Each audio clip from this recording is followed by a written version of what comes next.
Here to perform our national anthem, please welcome award-winning, multi-platinum country music icon and star of the upcoming Fox series Monarch, Trace Adkins.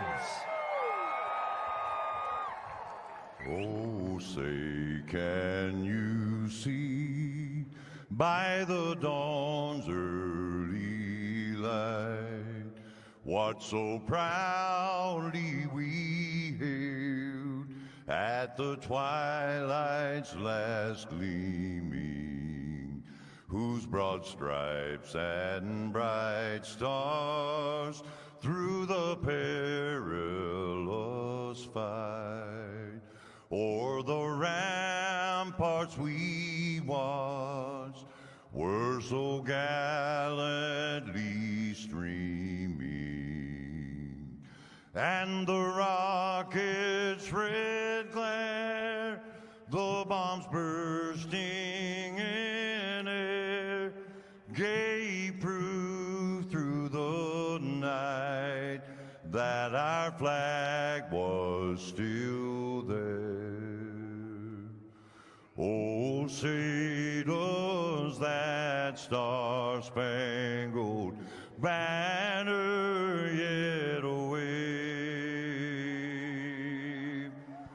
o'er the land of the free and the home of the brave.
From Mordor to Hogwarts to Gotham, the nerds have come together to create a show for nerds by nerds. Join nerds doing nerd things as they talk about all things nerdy. Stay up to date on the show by liking the Nerds Doing Nerd Things Facebook page.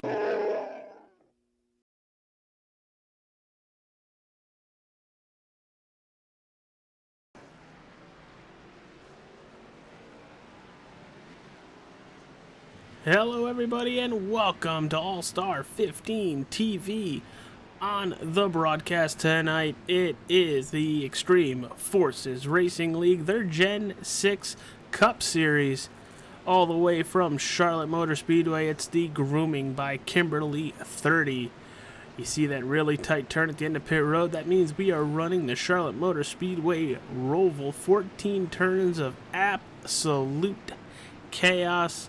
A lot of drivers putting down some fast times, but it's going to be really interesting to see how this race turns out. Last year and in races past, when it comes to a road course, we don't see yellows except out of the local kind. So with that being said, it's going to be a lot of fun. We currently have almost 35 plus drivers in the lobby right now. I'm actually counting a heck of a lot more than that. looking about 37 drivers in the lobby so far. Only 32 have taken a valid time.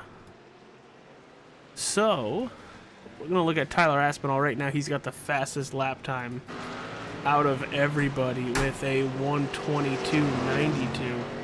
Hardest part, it seems like, tonight is making sure you don't hit a turtle. Because if you hit a turtle, you's gonna go flying. But let's see how he gets through the backstop chicane. Pretty good. And then it opens up back to the racetrack. Lets you use all of that real estate. And if he's going to run another lap, let's actually jump on board and take you for about a lap around the Charlotte Roadville as he hits it hard and continues on. What's going on, everybody, in the YouTube and Facebook universes? Passing Heartburn turn. See that car sliding just a little bit. Tags the wall. Little slow trying to get by TJ Floyd. It's going to let him go, and he's going to pull off. Second place right now is the 20 of Brady Floyd, a 1:23.92, just almost a second slower than Tyler Aspinall's fastest. Waiting on my broadcast partner to join up with us. Should be joining momentarily. Looking at just about 8 minutes before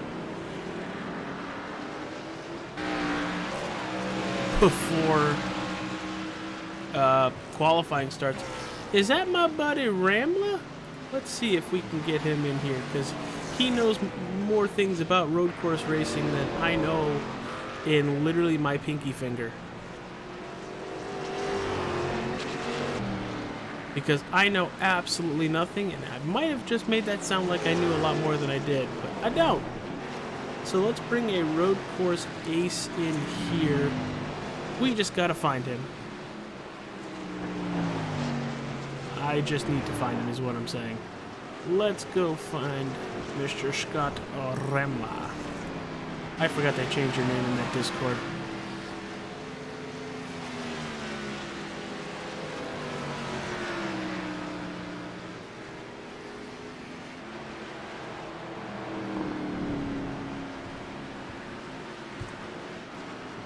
There you go, buddy. Join one of those voice chats and then hop into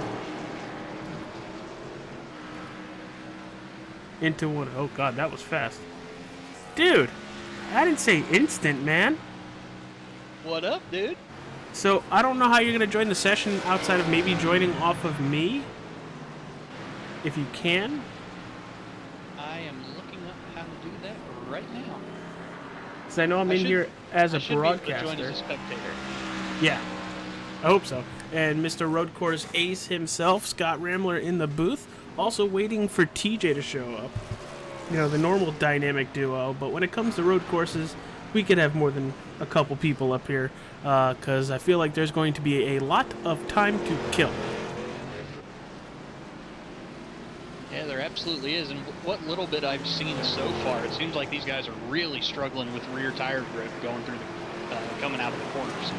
Well, these are the Gen 6 cars, and Scott, I know with how much you've driven LMPs to GTDs, explain to what they're feeling in these Gen 6 cars as there goes Brady Floyd hitting the inside wall and completely trashing that number 20.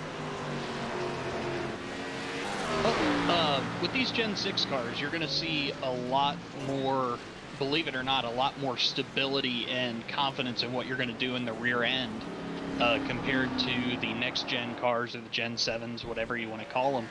That solid axle in the rear end really helps you get an idea of what the rear end is doing.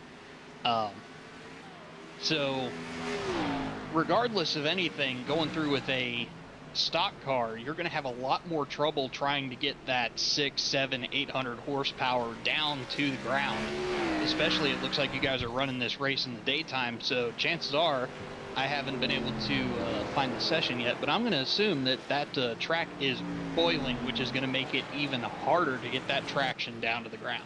Are you able to join off of... Aren't we friends?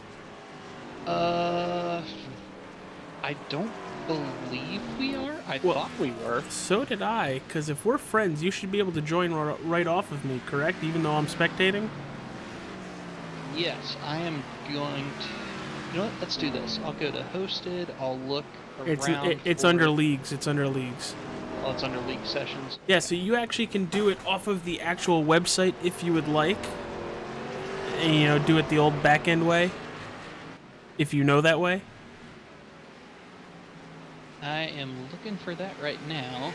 I believe I have... Extreme Forces Racing League might be under EFRL. But we are just a couple minutes away from qualifying.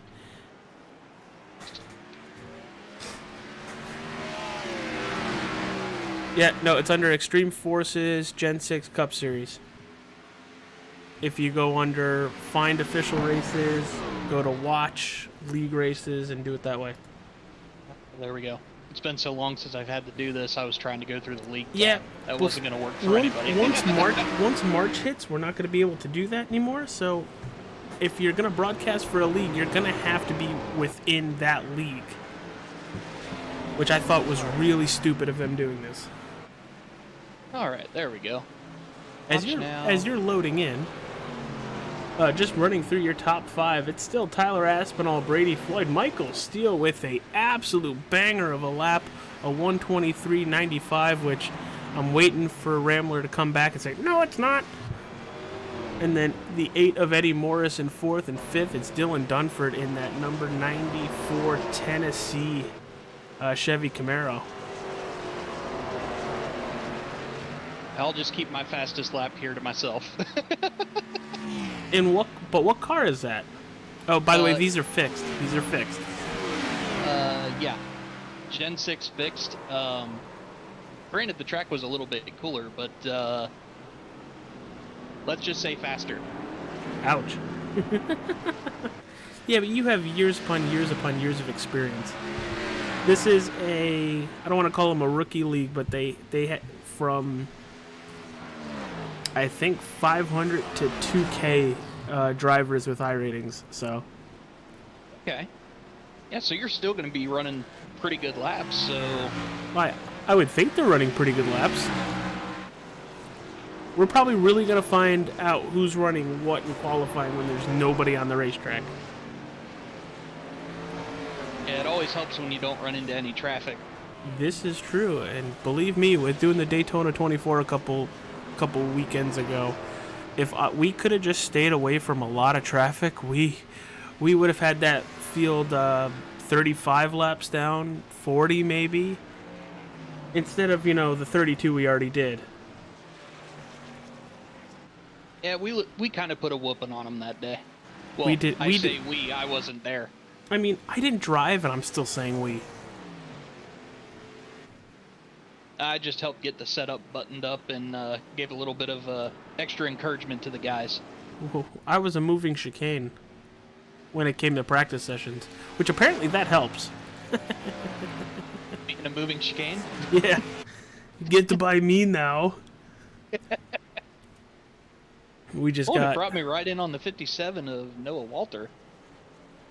Just under a minute, so everybody passing the line now, they're pretty much done, because I don't think they give a lot of time after the fact like they do at some racetracks. So we're going to hit to qualify. We're going to take a quick commercial break. When we return, we're going to see who's going to start on pole for the Grooming by Kimberly 30.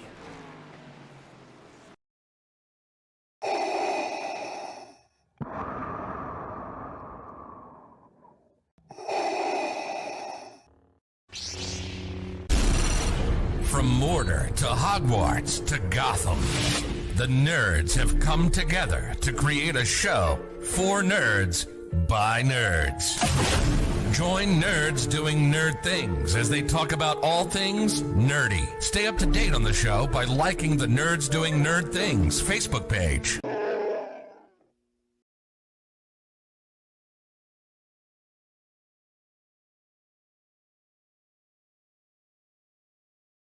All right, everybody, we see the checkered. We're going to qualifying. I'm AJ Capola, Scott Ramler up in the booth, and now joining us, Mr. TJ Barnier. TJ, what's up, my friend? Not a whole lot. Just got beat in a race of the porta potty by Dale Jr., so I'm a little late.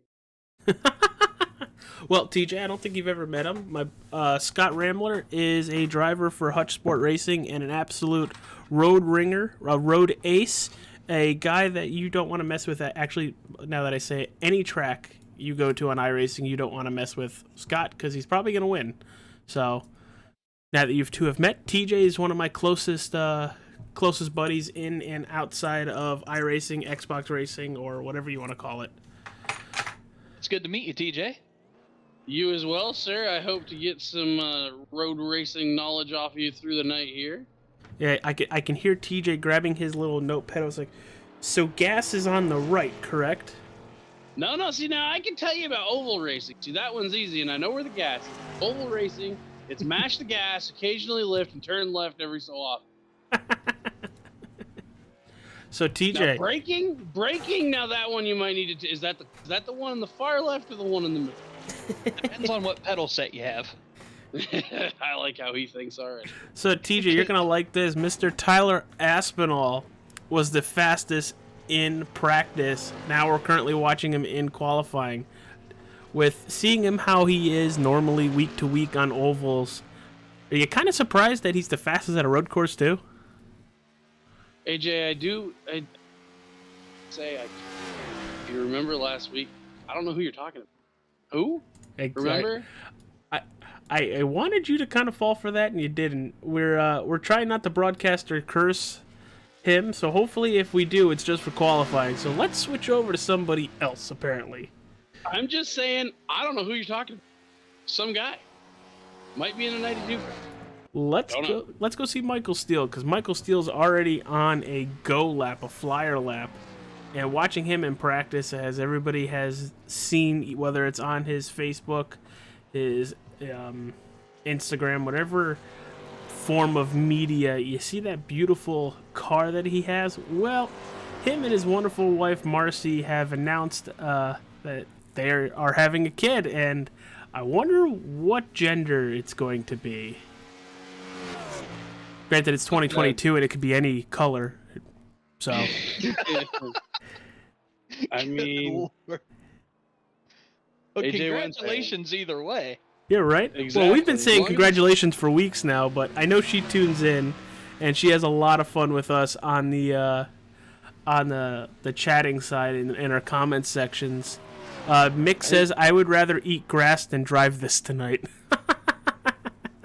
I mean, you could drive this tonight and still eat grass. Be careful. Well, just remember, TJ, back in our days when we raced on console, this is where the grass cutting services came into play. Dylan Dunford goes P1 with a lap time of 1:24.05. Jeremy LePayne is quickly right behind him with a 1:24.41, but I think he hit the turn one wall in that weird ass car. Can one of you tell me what variant is this? The variant where if you hit a turtle, your car explodes, or? Yes. From my experience, they have fixed that as Tyler Aspinall goes to the top of the board with a 122.4.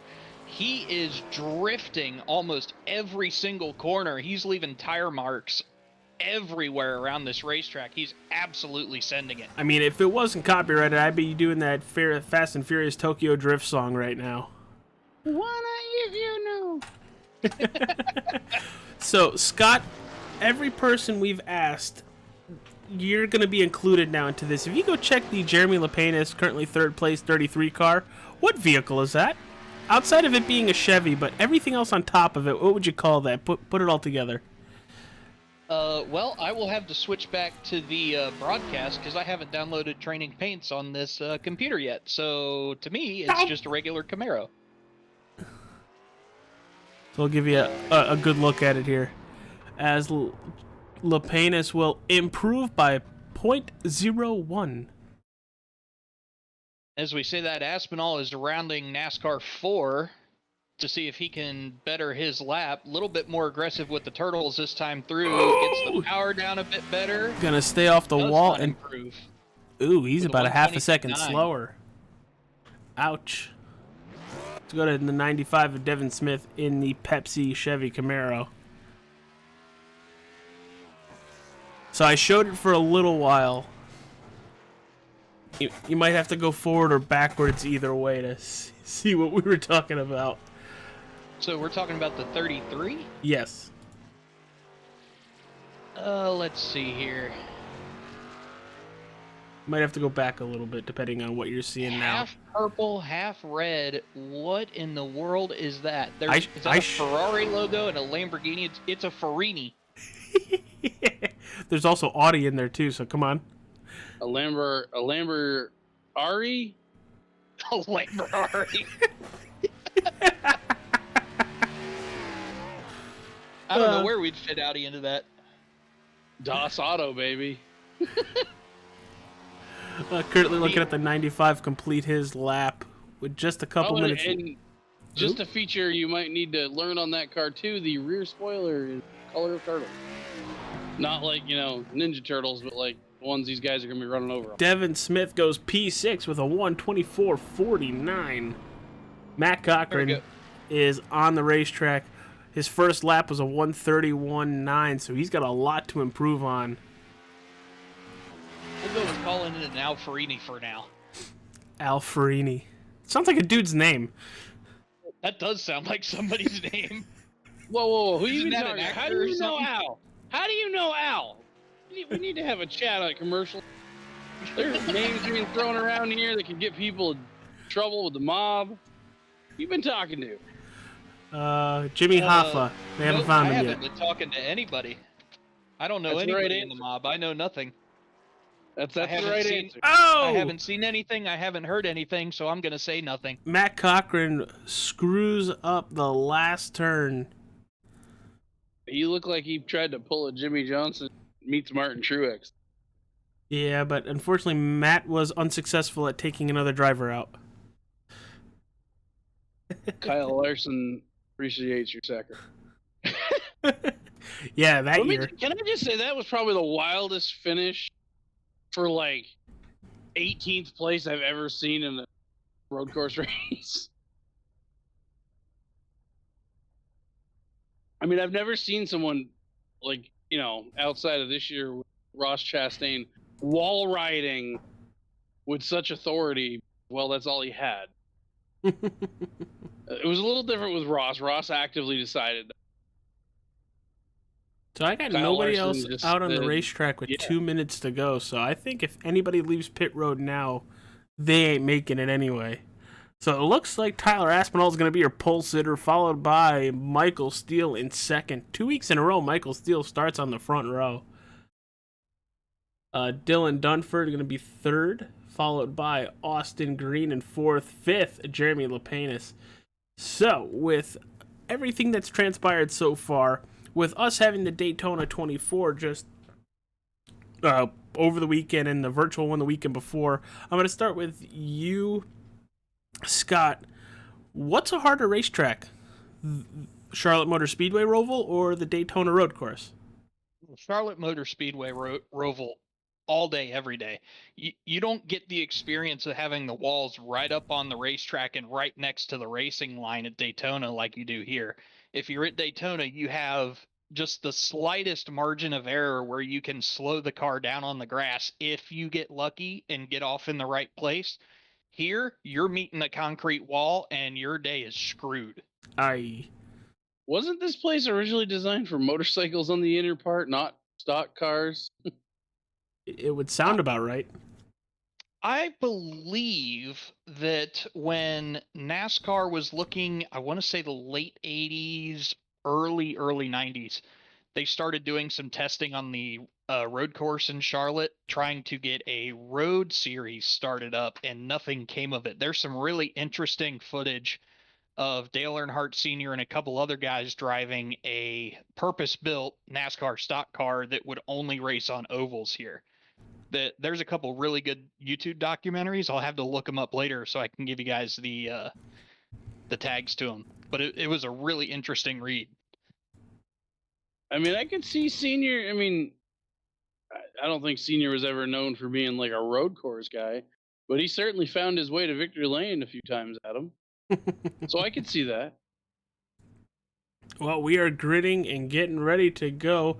Let's send it to Grayson to give us that wonderful command. Drivers, start your engines.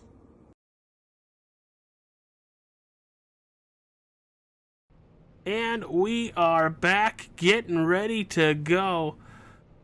Holy cow, guys. 30 laps, most likely no cautions. What are you expecting, TJ, out of these 36 drivers? I'm hoping turn 1 doesn't look like it did at the end of one of the first races here. With everybody ass packing it into turn 1? Yeah, we don't need Tom's heartburn corner claiming too many right out the gate. I'm really curious with the grid where they've gridded at the moment. I think they're in the final turn. Yeah.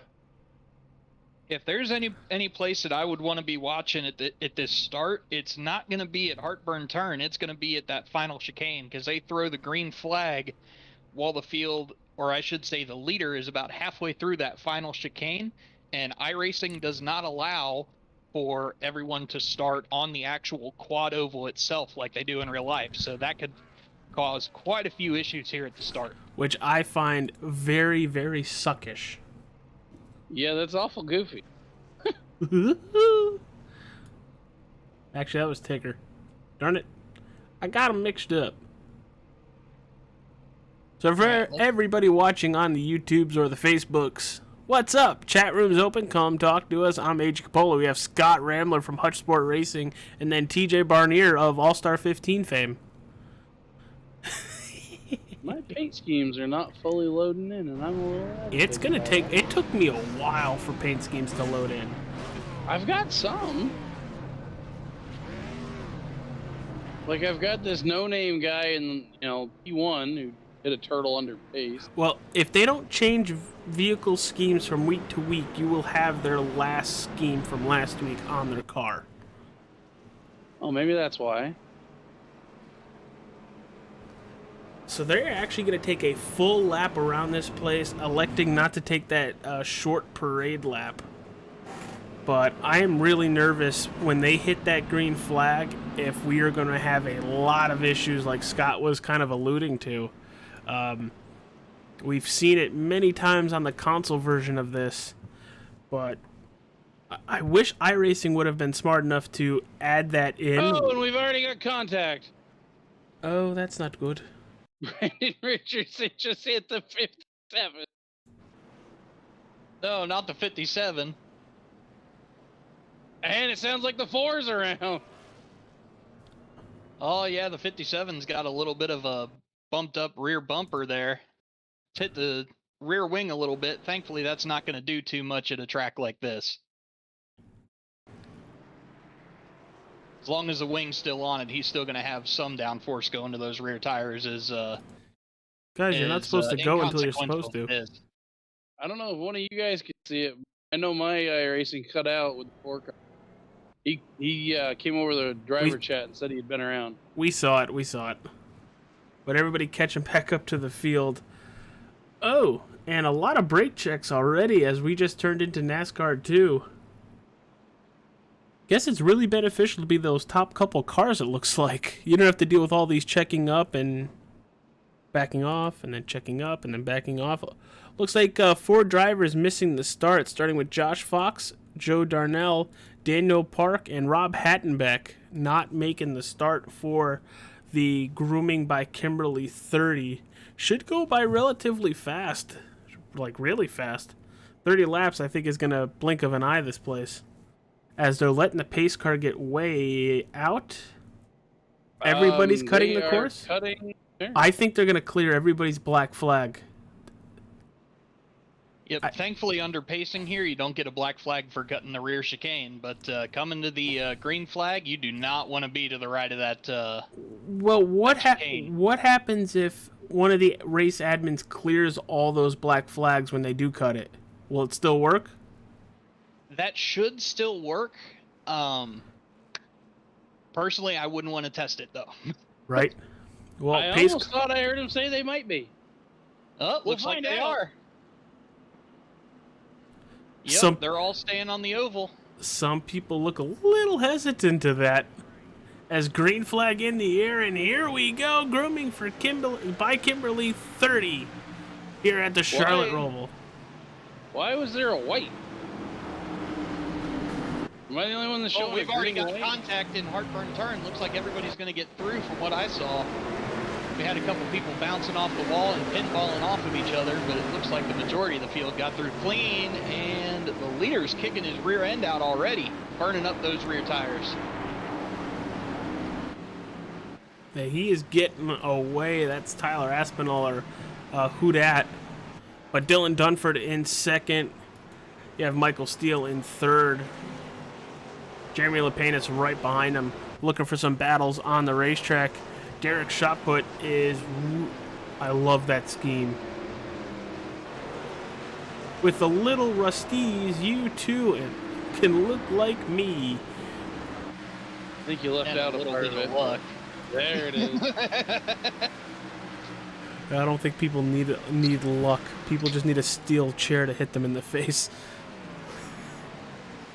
Got a battle with the 04 and the 31. Or the back. You were paying attention to last night. Or 2 nights ago, I should say. You know, not gonna lie, we saw a couple issues, but other than that, as I open my mouth, Dominic Hughes goes around. There's the old broadcast. TJ, enough from the peanut gallery over there. You're watching the 83. He's just gonna get on the gas a little too hard and spin it and smack the wall. Looks like the toe is off a little bit there.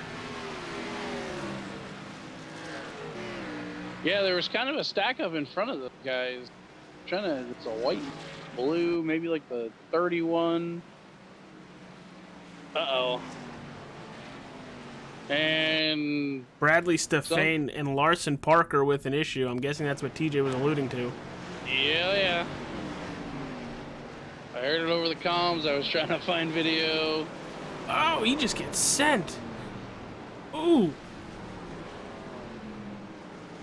Oh, yeah, did not lift enough. And then... Oh, boy. TJ, you can't talk to this one because this is your driver, the 8 of Eddie Morris.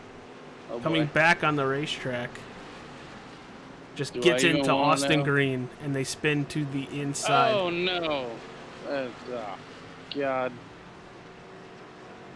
I mean, from what I saw, it didn't look like he had really anything he could do with it. No, I was just suggesting that he was involved. Yeah. Checkbook will fix that. Scott, with how hard this racetrack is it as difficult with the throttle as well, with, you know, trying to maneuver through these tight turns, and then you still have to worry about how hard you're getting on the gas? Absolutely. These cars have a real tendency to pendulum the rear end, and if you're not in tune to what your rear end is doing, you step on the throttle a little too early, it breaks traction, you get loose. If you get on the throttle a little bit too early and say you enter a corner too slow, you're going to plow through the center of it as the 94 gets really loose at Dylan Dunsford, trying to chase down our leader of Tyler Aspinall, who is beginning to check out. Yeah. Beginning. You're looking at a 3-second gap right now, and at the start of this lap, it was probably about a 3.4-second gap. The 11! He just killed somebody. John Bartlett. Looks like he absolutely destroyed the 09 of Daniel Park. Gonna go back and take a look at this. Coming through turn 1, through turn 2. Still good. Well, he's just gonna miss the turn completely and just... Oh! It looks like the theme for the 90, the 09, because We know they've been running team cars all year. Looks to be some sort of Jeff Gordon, I think.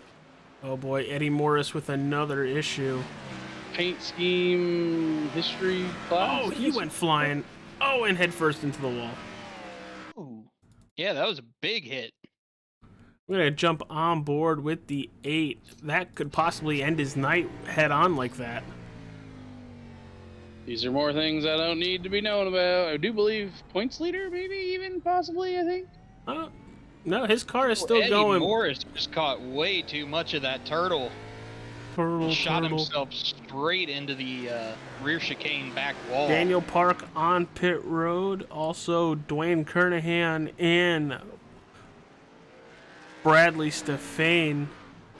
But right now, with a 4+ second lead, Tyler Aspinall. So is it fair to say this place may just be who survives? I think that's any road course, TJ. But I mean, it feels like just the way this one's starting, it could be way more true than normal. That is absolutely true about this racetrack. With as tight as it is, as Aspinall starts drifting out of the final chicane, as I was about to commend him for keeping his tires under him for the past few laps. He's got some right side damage. Yeah, it looks like he might have caught the wall coming out of Heartburn Turn a little bit there. He's really been kicking the rear end out coming through there. There's also the possibility that coming back into NASCAR 2, that he might have slid a little bit wide and caught that same wall on the opposite side of Heartburn Turn. He's also getting close to start lapping people.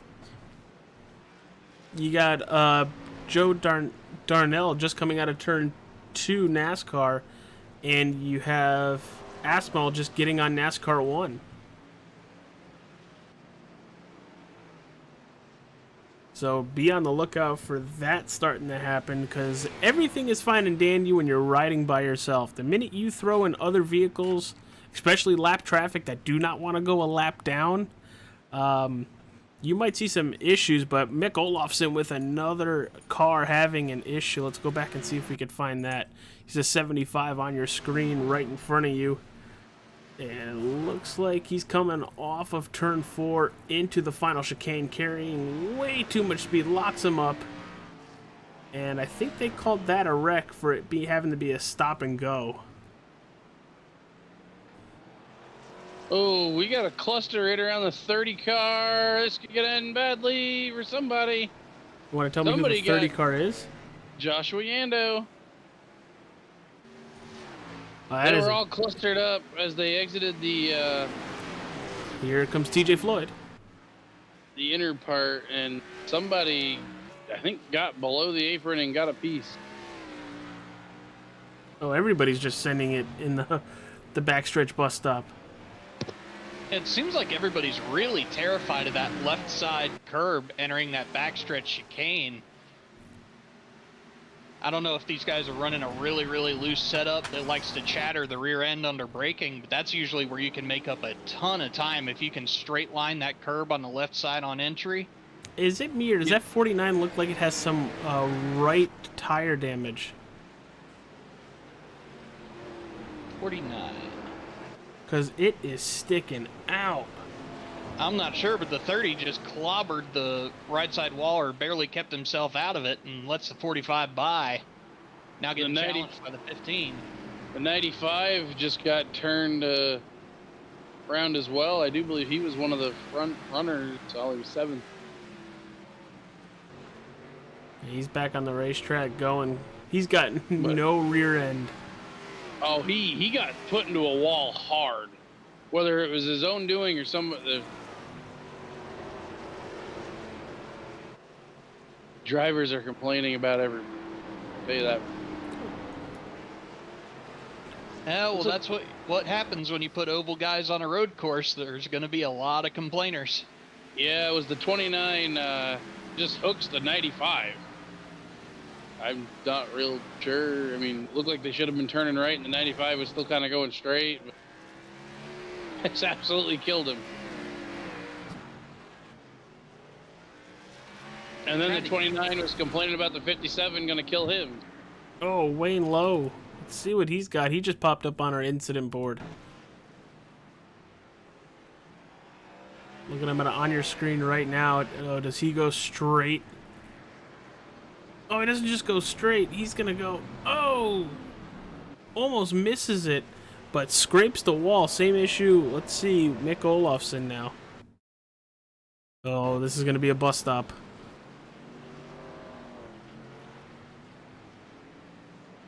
And he's just going to miss it completely. If I'm the 92, I may want to just think about, easing off just a little bit more. Well, he is cooking those tires, TJ, so if he can get so far ahead, at least on this run, I feel like he needs to, just so when it's time, he can come service his car and not lose a lot of time.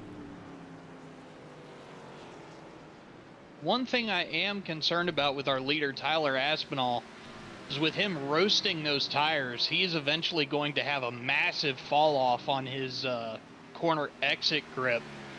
And he might very well fall into the clutches of Dylan Dunford. I know that he's got a 7-second lead right now, it's almost like 9 now. It's almost 9 now. It's almost a 9-second lead, but in the grand scheme of things, that's not a whole lot in road racing. No. All it takes is one mistake to make that 9-second gap just disappear and turn into a 15-second deficit. That's why I was saying he might want to just back it off just a little bit. I mean, he's running... Well, 0-3 around in the rear bus stop chicane. Right in front of him. Yep, looks like he's going to keep it off the wall, get it spun around, and get it back going. That's got to be scary. When you're the leader and you see cars having issues in front of you. Scott, what do you do in that point? Because sometimes you're just at their mercy. Do you just do your best to pass them when it's safest, or do you try to just pass them to get by them?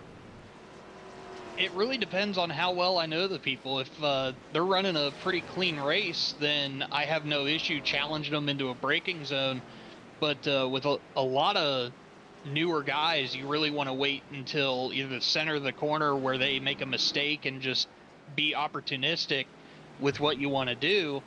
And honestly, I wouldn't be as scared if I was in Tyler's position right now with a single car spinning out of the way. It seems like everybody's got really good etiquette with staying out of the way once they have a spin. I'd be more concerned with the group of 5, 6, 7 cars that's up the road from him right now as he's looking to split it 3 wide potentially in the NASCAR 1. Nope, gets past 2 of them on the outside there, but he's got a massive gaggle of cars ahead of him that he's going to have to contend with here in the next few laps. Well, those last couple laps we're talking about, roughly Aspinall is 2 seconds faster than Dylan Dunford, or actually anybody behind them. So we're going to jump all the way back to that 17th position. It's Trevor Olson. As I say that, he goes headfirst into the turn 1 wall the minute I call his name. You are broadcast curse number 1.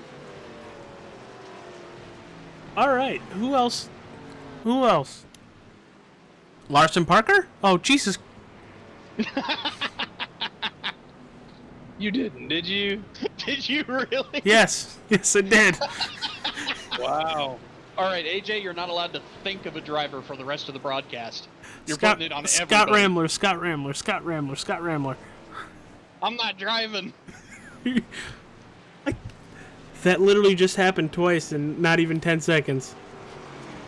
I'm going to see if we can't just find another driver that looks like they're out of control that maybe you can save instead of kill. People are going to have to go back and watch that if you don't believe me. Not even joking. That was messed up, everybody. AJ just out here jinxing people left and right. I'll be jinxing people in 2 weeks when Hogwarts Legacy comes out. Well, we got a couple more cars around in the back. TJ bus stop Floyd. chicane. Everybody blowing the bus stop right now. I never thought the backstretch bus stop was this wide. I thought it was smaller than this. Somebody else was just down in the grass out of that turn.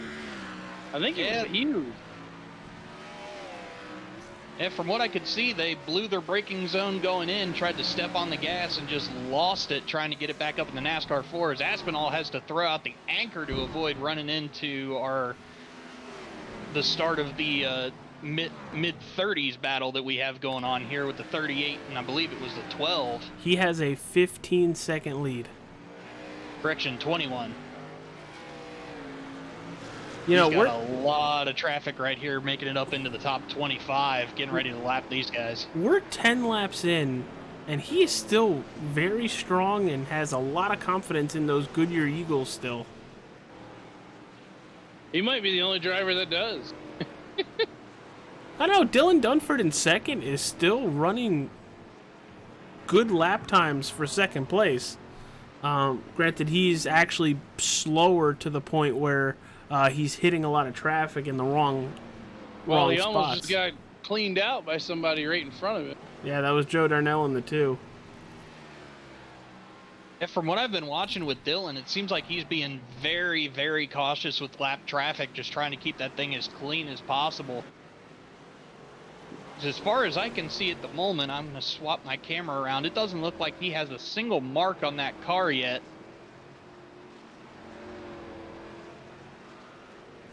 That thing is looking as good as when it rolled off the see showroom you floor. crossing your fingers and your toes when you said he doesn't have a single mark on his car. No, that's just me being slow and trying to work the camera at the same time.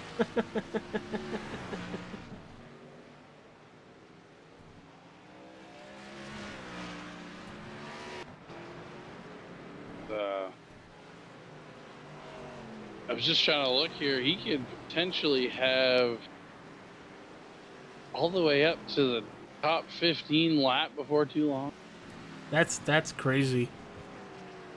Did they run any sort of fuel limitations for this series? I think it's 50%. 60%. It's 60%? Hold on, I have the photo right here.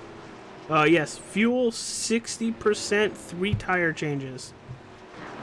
60%, 3 tire changes. We could be looking at, this is still going to be a single pit stop race from what I remember about the Gen 6. So we should be seeing people pulling off into pit road to get some new rubber and some gas in these cars right around lap 15 at the halfway point. Oh, we've been racing for about 17 minutes now. It's flown by. Tyler Aspinall currently your race leader, followed by Dylan Dunford in second. Third, up 7 positions, it's Brady Floyd. Fourth, the Aka Ferrari of Jeremy Lepanis. Michael Steele in 5th. 6th, it's Travis Lepanis. 7th, it's Eddie Morris. 8th, Brandon Richardson. Brandon Dunford in 9th, and Lee Krause in 10th. We will be right back after a quick word with the Nerds Do Nerd Things podcast.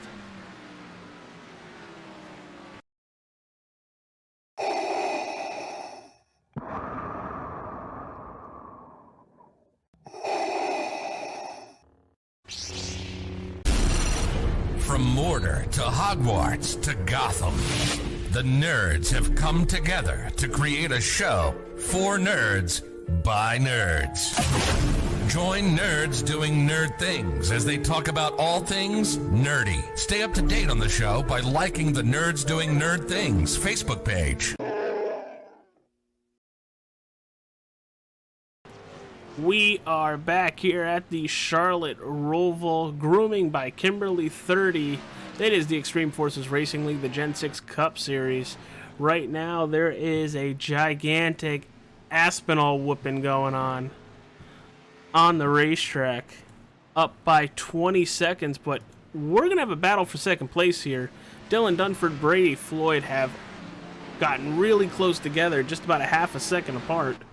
So we're going to kind of stay with this battle here as they're going to try to get by Joshua Yandow in the 30. Going into the final chicane.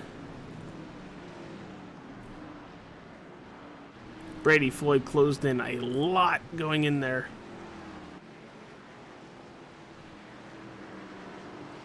Up in the broadcast booth, it's Scott Rambler from Hutch Sport Racing and TJ Barnier. Guys, we're going to start with TJ. What have you thought of the race so far? Just kind of wild about how many the lead that we've seen and the amount of chaos that has transpired as I am watching with very anxious parental feeling moment. 30 is around second and third. For those that don't know, that's one of our team cars. Scott, what are you thinking? I'm thinking as long as Tyler can keep his rear tires under him, he seems to be lacking a little bit of throttle discipline coming out of these corners and really throwing it out wide. He's had some really sketchy moments, but if he can keep his tires under him, this is setting itself up to be a massive whoop on the entire field. Well, we just heard a car kill the wall there. Trying to find out who that was. Let's see. Donnie Bartlett? Does that sound about right in the 21? I mean, it certainly looks like it may have died. Uh-oh. Yipe! Oh, there it was, right in front of everybody. Oh, yeah, that looked like it hurt. It is so fortunate it didn't bounce backward any further.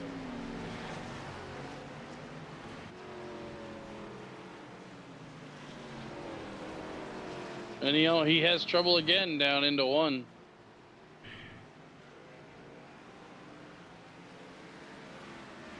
Letting drivers by at this point.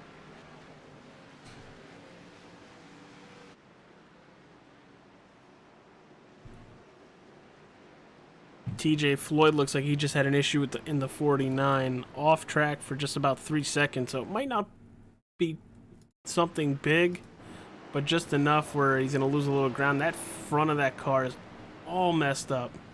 Yeah, he's just going to get into the grass, hit the little bit of a barrier. Oh, he's going to lock it down. That was really fast on how he got it into reversed and got going. Chicane, the 55 had his own troubles with it. Easy, bro. Got a call out for pit road from one of the furthest front runners I've heard, the 5 from 4th, Michael Steele.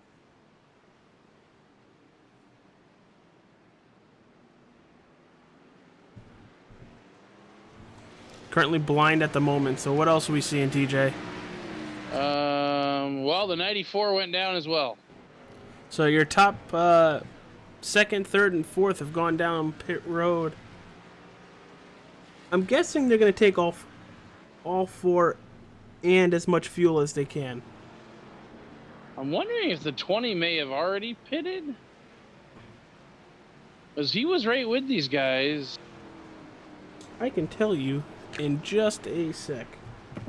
Once I throw my eyeballs back in.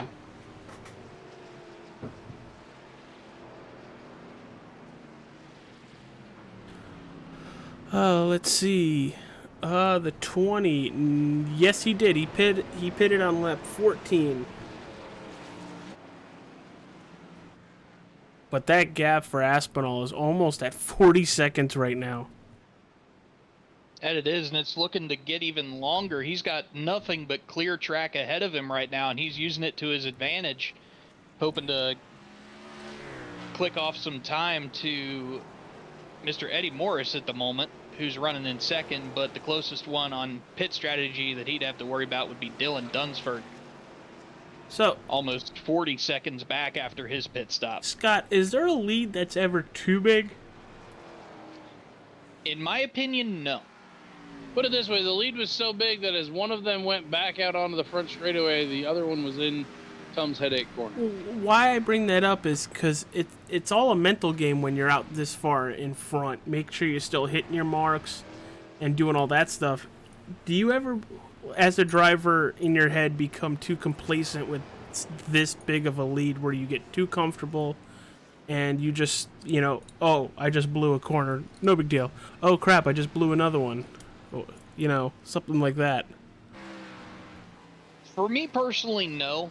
but I'm very rhythm driven as it is anyway. So Yeah, I get out we know to you're an immediate- alien. We know you're an alien. But being out in front, having no traffic ahead of you, it's just you and the racetrack, and that can almost be calming in an effect. You're running faster laps than a lot of the guys back in traffic as Tyler Aspinall comes down out of NASCAR 4 going to his pit stop, and we'll see how that cycles out between him and what happened to Dylan Dunsford. He's now almost a full minute back. It looks like he's been passed by quite a few guys. I'm not sure if that's just Well, over he the- still has he Jeremy cycled- Lapinus right behind him, so I wouldn't be surprised He if... cycled out where he should be. I do believe the 8 hasn't pitted, and the 19 and the 29 haven't. I believe the 20 has pitted. I think Dunford's going to be third at cycle out. Whoa, as somebody goes shooting off and almost takes out. Got the 33. Who was that? Lapinus just took a massive hit to the 31? left side door. I think that was the 31 of Trevor Olson. Oh, very much could be. We're going to back it up. Let's see what that was. Going to go into a far chase cam because that was a big miss, it looked like. You know, he is carrying a lot of steam. Oh, and when you're in the air, you have no way of slowing down. Oh, and he's going to And hit I'm the hearing- 5 of Michael Steele, too. I'm hearing radio chatter that might have ended the day of the 30s, actually. No way. I would assume that would mean a meatball. Oh, that's a lot of damage on the left side. I would assume it's a meatball, and if it's a meatball, it pretty much is his day done. That would be a 3rd place, 4th place car. Getting completely taken out by a car a lap down. Whether or not it was an accident, it still happened, and very frustrating for that 33 who had a good shot at maybe even getting a podium. I'm telling you, AJ, I think there's a lot to just being a survivor. Running a good race, running clean, and just not getting into other people's troubles may just be enough. Eddie Get you a Morris top now on 15. pit road. Maybe further as we see more and more guys struggle. It doesn't appear to have affected the 33 of Jeremy Lapinus very much. He's still rolling out there, but he does have quite a bit of damage to that left front. I'm almost worried about his toe in on that front end. That can really throw you off here through the Well, infield He sections. just ran his fastest lap of the race. A 1:25.52. So, Well, it's not affecting him at all then. Keep on trucking. keep her It was odd because he going. keyed the mic and said, thanks for ruining my day. Maybe he thought it was a lot worse than it really was. If that's a possibility. Oh, and I'll tell you this. There is nothing more motivating than driving like a ticked-off teenager. With him running that 125.5, Dylan Dunsford, his last lap was a 126.5. He's running a full second faster than Dylan at this point. He could be looking at second step on the podium if he can keep up this pace. 92 just almost had a moment with the 11 car as he kind of caught him in an awkward spot.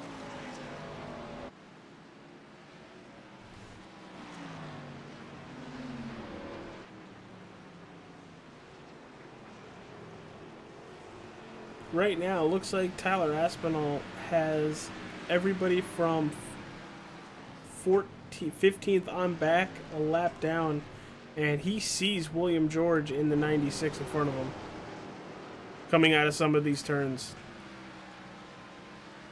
Yeah, the one thing I've kind of noticed here is he is not running away from everybody anymore. There is a car slowly eating into that lead that I'd be very curious to see if he has enough time, or is there a way of getting a full course yellow here? No. Somebody would have to call it. An admin would have to call it. So it would have to be a very, very ugly wreck, Yeah. essentially. Blocking the track and nobody being able to move, but everybody else has an escape button on that, so if you can't move, you could still get the heck out of there. But TJ, you're saying that, but Tyler Aspinall came down pit road 3 laps later. Brady Floyd pitted on 14. Didn't necessarily hit it halfway, but pretty close. If anything gets close enough to the 92, I feel like he turns it way back up again and starts flying again. Yeah, I mean, lost 3 seconds that time. Well, there you have it. He's already pulling away again. As Matt Cochran trying to make a pass on the 59. That's Bobby Green in that 59. Oh, but here comes Dwayne Kernahan. Thank you, sir. Punt me again.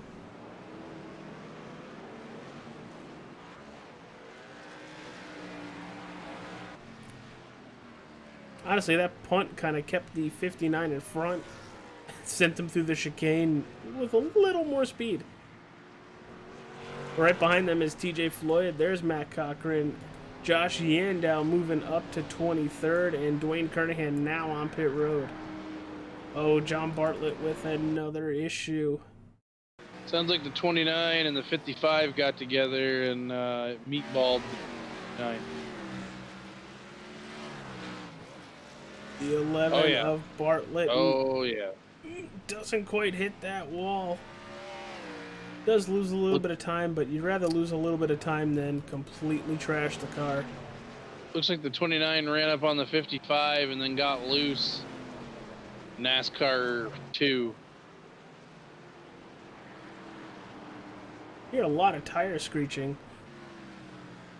Good on a lot of people getting out of the way of the leader.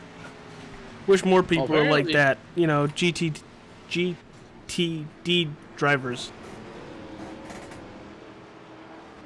Because words. Well, the nice thing here is that the majority of the guys that are running similar to what the DPI or whatever it is, LMDH, GTP, whatever you call it, time differences like with GTP and GT3, they've already been lapped. They're staying out of the way. They're actually being quite nice with letting everybody out of the way, as we've got the 49 around in the back chicane, I believe for the second time I've seen him around tonight. 49? TJ Floyd, let's see what it is. It just populated on the incident form. Here it is on your screen. Oh, yeah.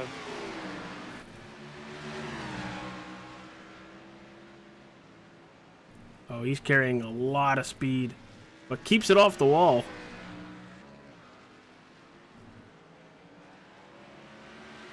Honestly, TJ, if you're gonna wreck, at least wreck where you don't total the car. Sounds like there might have been an issue between the 20 and the 03.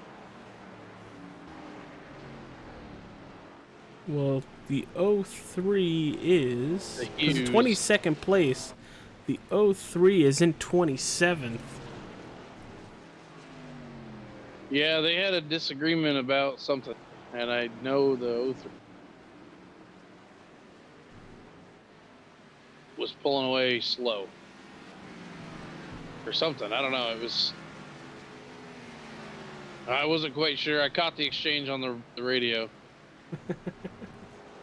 So we're already just under 8 laps away from finishing this event. Everybody, don't go anywhere. When we hit that checkered flag, we'll have interviews with our top 3 finishers. I'm Age Capola, Scott Ramler from Hutch Sport Racing, and TJ Barnier up in the broadcast booth. TJ, how are your nerves doing with seeing a couple drivers on the racetrack maneuvering this Charlotte Roval? I mean, it's the 8 cars up towards the front. That makes me happy. Currently the in 30 6th and place. 17 are fighting for survival. Maybe a top 20. Dean Qualley in 26th. Joshua Yando in 20th. 21st? 20th? 20th. yours is updated more than recently than mine. Yeah, mine's actually, on point.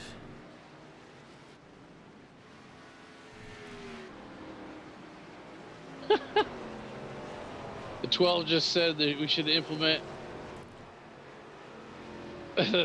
12 said they should implement a rule: if you got to lead them more than 10 seconds, you should have to again. I remember doing that in a race. And it's still winning.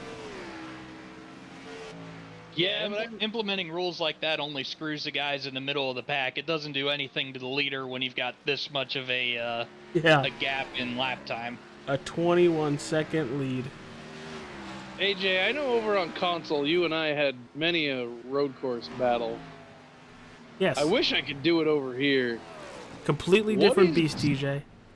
Oh, I know. I can't drive a road course on here to save my life. I can't brake to save my It's all about pedals and your settings. Believe me, I got Fanatec load cell pedals, and it was completely different. Well, apparently there's a rubber stopper piece I need to take out of my pedals. Allegedly supposed to help. Allegedly. I didn't feel like taking everything apart to remove a rubber brick. I took it over to. Yeah, just save a couple $100 and get good pedals. Yeah, I don't. Easier care said that than much done. About it. I'd rather just broadcast and get that deep into it, or run tracks I don't need to worry about braking. I'm aware. That's why you set up the schedule perfectly for you and Ryan. Like next week, where I make my EFRL debut. Well, season debut, because we are going to Auto Club. It's more of my true debut. I mean, I ran their summer series, but that wasn't broadcasted. It was only Super Speedways, and it certainly wasn't with the A-Main boys that we got here tonight. Auto Club's a lot of fun on the sim. That's good, because I'm going to need to log some practice this week so I don't look like a complete clown down there next week. We should get you a clown car. I can find the clown dog. Gentlemen, I don't want to butt in too much, but it looks like Michael J. Steele in the 5 car has moved his way back past Jeremy Lapinus in the 33. He did that about 3-4 laps ago, and now he's set his sights on Dylan Dunsford. Looks like he's gotten right to his rear bumper coming out of the rear chicane, if I could find my mouse. Yeah, this is for a podium finish here with just about 5 laps to go. This is for an interview with us. Come talk to us. Come earn it. Do it the hard way. Gets a little bit of the grass on the entry to the final bus stop. Doesn't phase him a bit. We all know how that orange ain't in my color wheel. Scott, we didn't really talk about it, but what are the premium passing zones at the Roval? There really are none. Oh, well. It's all about waiting to see who can make a mistake. As Dylan gets really sideways on the throttle here, he's trying to make sure he can keep Steele in the back, but he is getting really tail happy on corner entry and on corner exit. Steele is keeping all 4 tires securely fastened to that asphalt as he's going through. The 94 starts drifting again. Little bit of a slide out from Steele. I think we're going to be looking at a pass for the podium here in a few laps if Dylan can't clean up his lines a little bit. So Michael Steele is a really good dirt driver. Does that help when it comes to road courses and keeping those tires under you? Oh, absolutely. When you have the wherewithal to run dirt on iRacing, it's all about how you get the car set, how sideways you can get the car within the, for the life of me, I can't remember the slip angle is the proper term for it. Because if you take these cars a little bit too far, all you're doing is burning rubber, heating up your tires, and not really getting any traction forward. And that's kind of what we're seeing with the 94 is Steele starts poking his nose to the inside through Heartburn turn, gets cut off slightly. But you can see his rear end is so secure with when he's using his throttle inputs on the exit of the corner that he is just absolutely eating up the 94 when it comes to getting off the corner. as they're starting to hit lap traffic here, a leadership battle going up against a bunch of lap traffic, this could get really, really hairy really fast. Yeah, we're going to stay with this because this is the biggest battle on the racetrack right now. It seems like that 94 is better on the NASCAR track, and the 5 is better wherever it's technical, which is literally everywhere else. Well, they're double file just ahead of these guys. I'm real curious to see if everybody survives or if it affects this race with third. Oh, boy. Are we going to see a dive bomb? No, we're not. Mike taking it nice and easy. He knows he's got traffic ahead of him. Car slides wide. The 11 car stays out of the way. Mike Steele is treating this like an absolute veteran right now, making sure that he's taking any opportunity that he can, but he's not taking unnecessary risks. 94 going defensive into the final chicane. This looks like one of the five. Here it is. That turn looks like one of the 5's best spots on this whole racetrack. So, TJ, what you eating? Some M&M's. I'd say they're sponsored by Kyle Busch, but you know. Not no more. It looks like he gave gave up a little bit in something. turn 1 there. Now he's got to regroup, get her back going. He's right on the back bumper as that 94 is still sliding all over the place. To me, it looks like the 5 is better everywhere. He's just being very, very cautious on where he chooses to make a move on Dylan, trying to make sure that both of them end up finishing this race. Oh, 49 slaps the wall on the opposite end of Heartburn turn going into NASCAR 1. And the 94 got loose. The 5 and 49 the 94 side by side going into the backstretch chicane. 94 spinning his tires all the way through, and the 5 is securely by before they turn into the corner. You know, good for the 94 for not sending it, trying to get position back.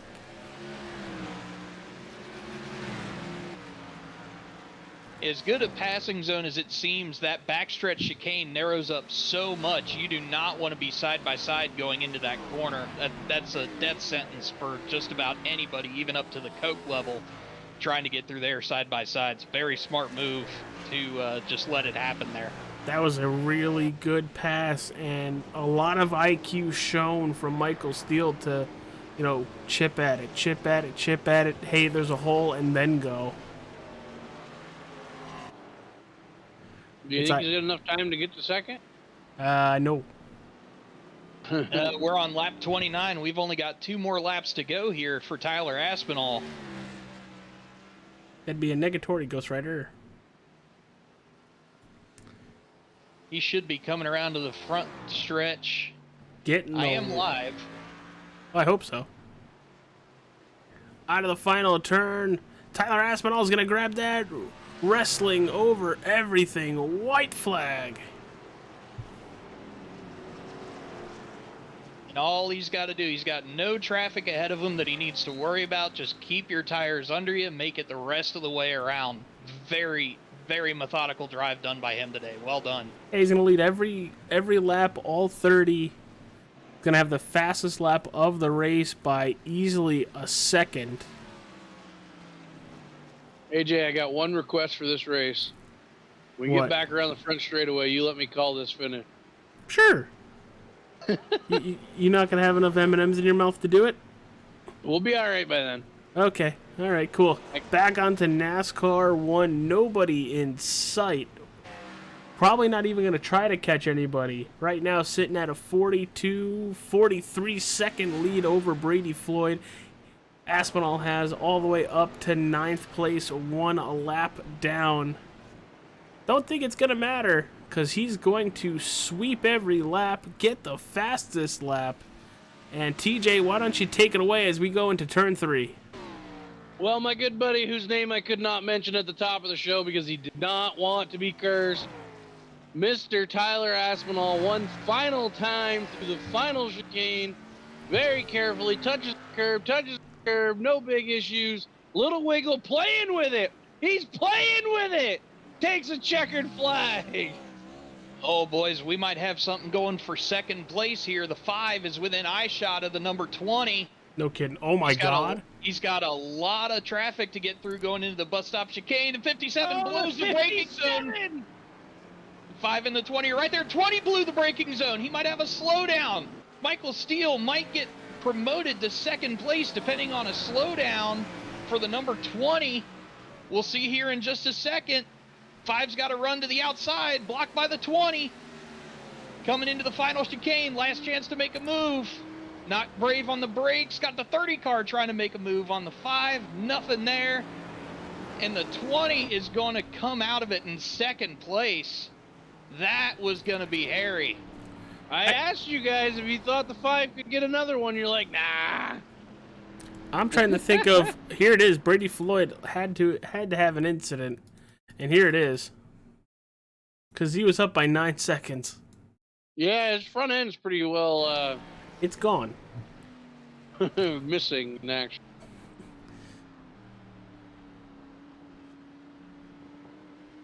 All right, so he takes the jump there. What else happens here? I want to say it was with about 3 to go. Brady Floyd's lead over Michael went from It's on stream 7 seconds. in turn 1. The 83 completely blocking the track with nowhere for that 20 to go. Oh, that one's gonna leave a mark. Oh yeah, I just found it.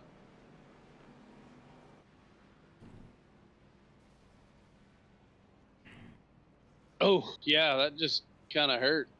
Yeah. So let's get to talking to some of our drivers. TJ, I know you've been dying to do this. Where is he? Here he is. TJ, take it away. It's our race leader. Race winner, I'm sorry. Tyler Aspinall, you got a copy? Yeah, buddy, I do. I will have you know, sir, I didn't say your name on purpose until about the midway through the final NASCAR turn for this race this evening. I was going to say, 45.4 seconds. I don't know if it was going to really matter if you said my name or not, dude. Well, I mean, you asked me not to give you the broadcaster curse, so AJ tried to bait me with it at the beginning of the night. Really, AJ? He tried to get me to say your name. I said, I don't know who you're talking about. It's some driver of the 92 car. I got nothing for you. I don't know what he's got against me. First, Nothing. Absolutely nothing. You put on great TV. Now he's trying to get me to lose. I hope he realizes that, like, my fan base, like, watches here. Yeah, AJ, the geriatric grandmas are going to be mad at you. I appreciate it. Well, how's it feel to finally get that dub? It feels great. I think this is my first Monday night dub since season 1, so it feels pretty good. I'm a lot calmer than I probably would be if that was closer. 45, like, I'll be honest, I was just a cruise after lap 5. Dude, you put on a clinic. I mean, really. Granted, I mean, the 20 ran into some trouble with about 3 to go. He had it down a little bit more than that, but still, it wasn't like anybody was in the same zip code as we for quite a long time. Yeah, I think really once I started reaching lap traffic and I was edging around 15 seconds to the gap to second, I was just going to start treating everybody like a minefield because I didn't want to end up ruining my own race, especially if I kind of already had. I don't want to sound like I'm bragging or anything, but if I already had it then, I didn't want to ruin it. Right. I mean, you made me laugh because I was calling the finish and you were playing with it as you went across the line. I had to laugh at that. But man, I mean, that was just domination. I mean, like, on a level I can't remember seeing. I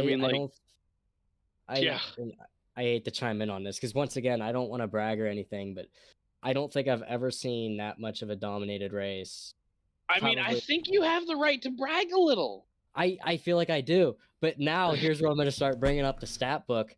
I think this was the first time that somebody's led every single lap in a race since my first win in season 1. Which I need to double check it.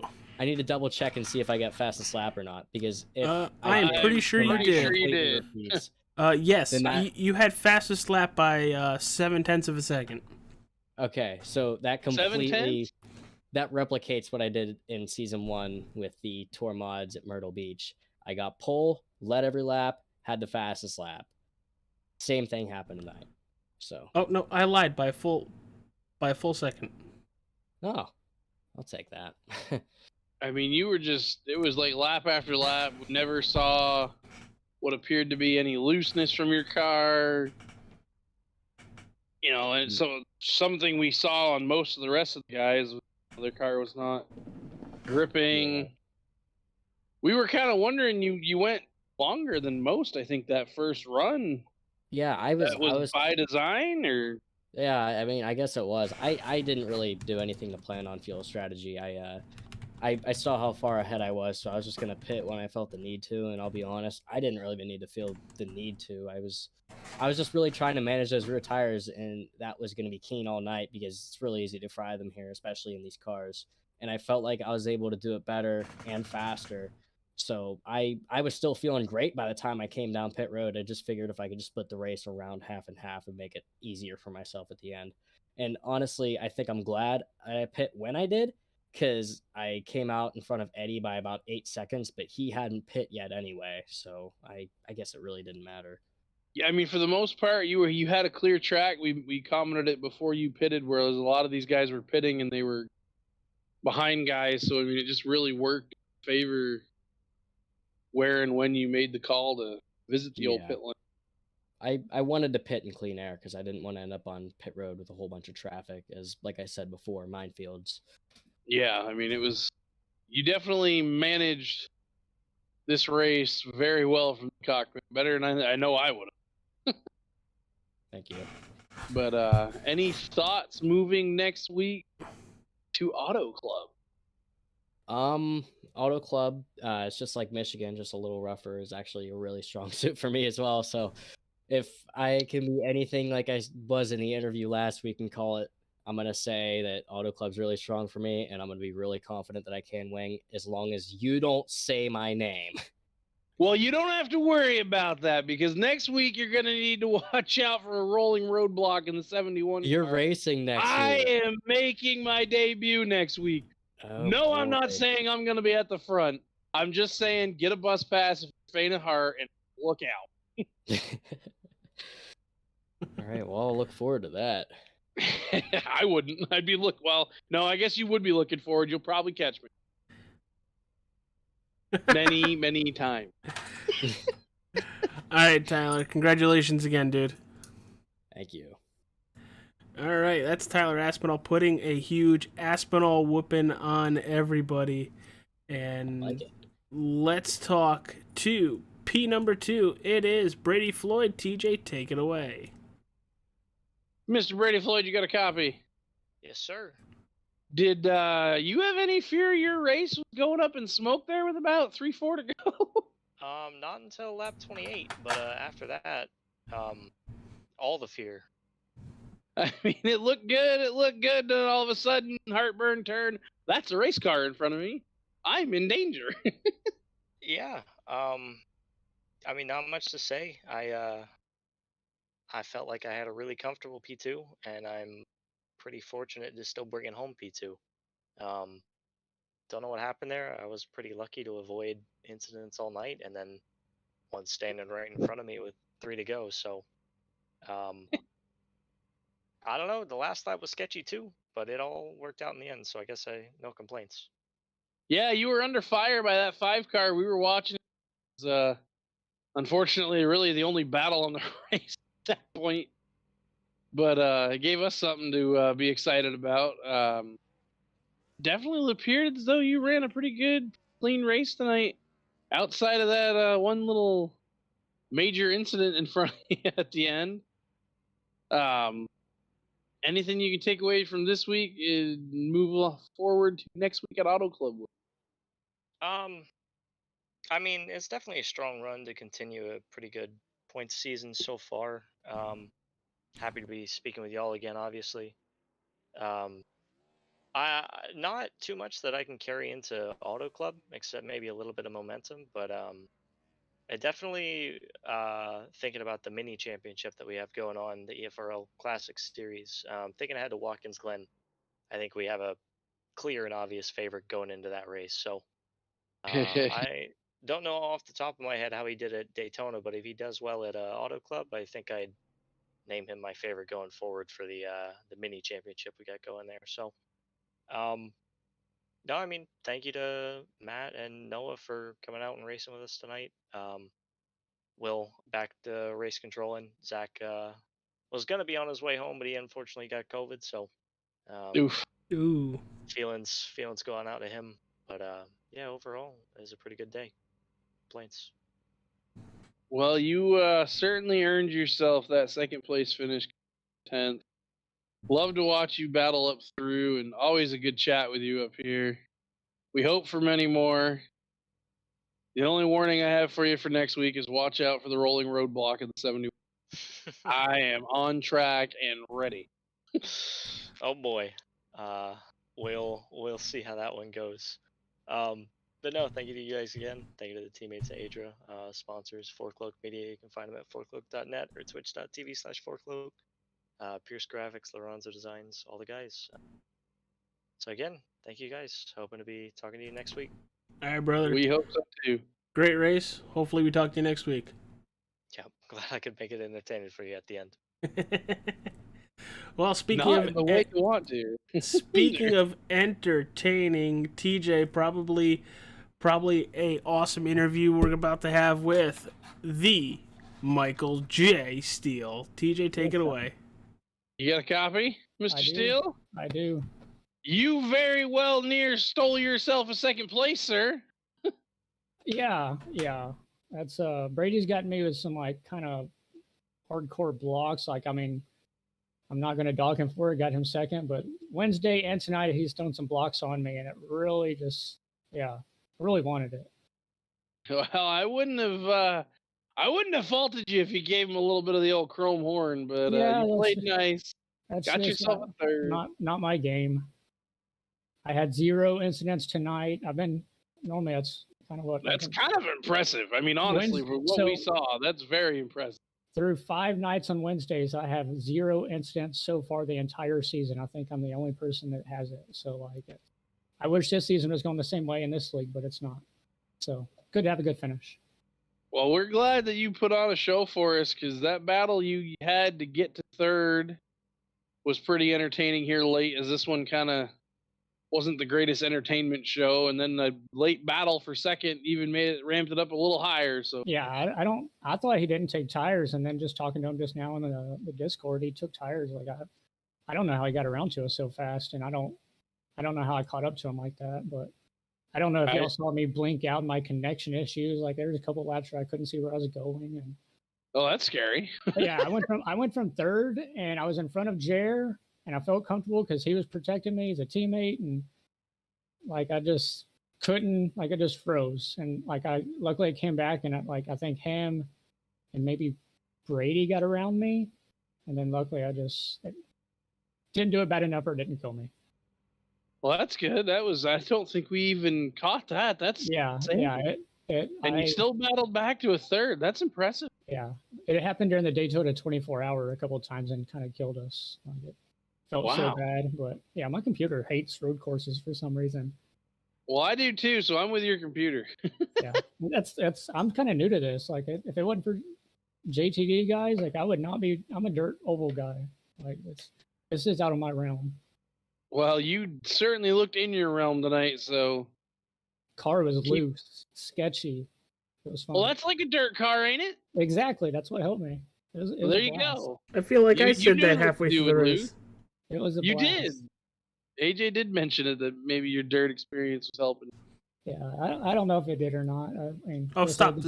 Say that it helped, so it makes me look a little bit smarter here. It definitely did. Thank you, appreciate it. The JTD guys have helped me tremendously. Like I just now started racing. Like the Petit Le Mans is my first like major road course race, and that was 6 months ago now. So like you've come a long way. Slowly getting into it. Well, we're glad to get to talk to you. Anybody you want to plug on that race car?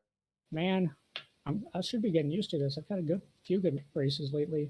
Marcy, of course, our baby coming in July. So, baby girl.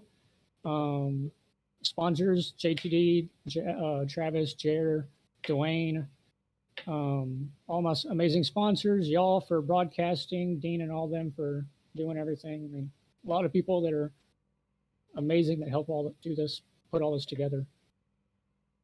Well, we appreciate you and appreciate the show you put on for us tonight. Absolutely. It was a blast. Hopefully see y'all next week.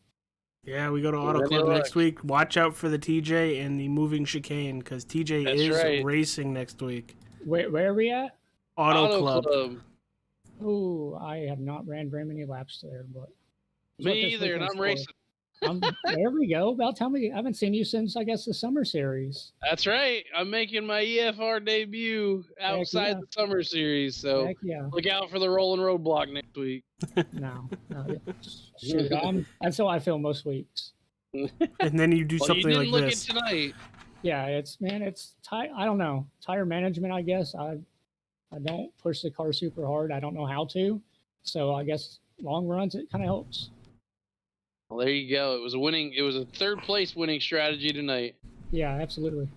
All right, brother. Well, congratulations on your podium finish. We'll see you in Fontana at the Auto Club Speedway next Monday night. Absolutely. Appreciate it, guys. You have a good one. See you later. All right, Scott, do we still have you in the booth? Yes, sir. Still here. What kind of final thoughts can you give us from the Grooming by Kimberly 30 we just had at the Roval? Absolutely a race of attrition. Fantastic job by Mr. Aspinall for getting that win and being able to hold everything down, maintain that lead, and grow it the way that he did. Put on an absolute clinic. Very well done, sir. To Brady and Steele there at the end, they did fantastically keeping their cars clean up until the very end there for Brady, and that almost spelled disaster, but it brought a little bit of excitement into what was otherwise just waiting to see who made the mistakes and who was able to capitalize on said mistakes. TJ, what about you? Close it out for us. Man, I kind of want to go back, if I could, and figure out what he was talking about in the 5, that he literally blinked out there for a bit. Still managed a third place? I mean, that's almost equally as impressive as what Tyler Aspinall did. That's wild to me. And I mean, it was a wild night. I mean, guys that we normally see with good car control just all over the place. And I'm sure these guys are glad to be done turning right here and are excited to stay turning left for a while. Yeah, I would be too. I would 100% be happy to get off a road course. Oh, Martinsville. Watkins Glen I can deal with. Hell, now I think I can kind of deal with the Daytona road course. So, but we go to Auto Club. Auto Club has a multi-groove racetrack. We're probably going to move up the racetrack as the runs go on. Kills tires. And it's going to be a heck of an eventful race with a lot of side-by-side and a lot of crazy runs down that backstretch. But for All-Star 15 TV, we have Scott Ramler, TJ Barnier. I'm AJ Capola. We'll see you next Monday right here on the channel at 9:15 for the Auto Club Extreme Forces Racing League's event. Peace out, stay safe, stay cool, don't do anything stupid, and go play some games. See you on the track next week, boys. See you on the track. Bye, everybody.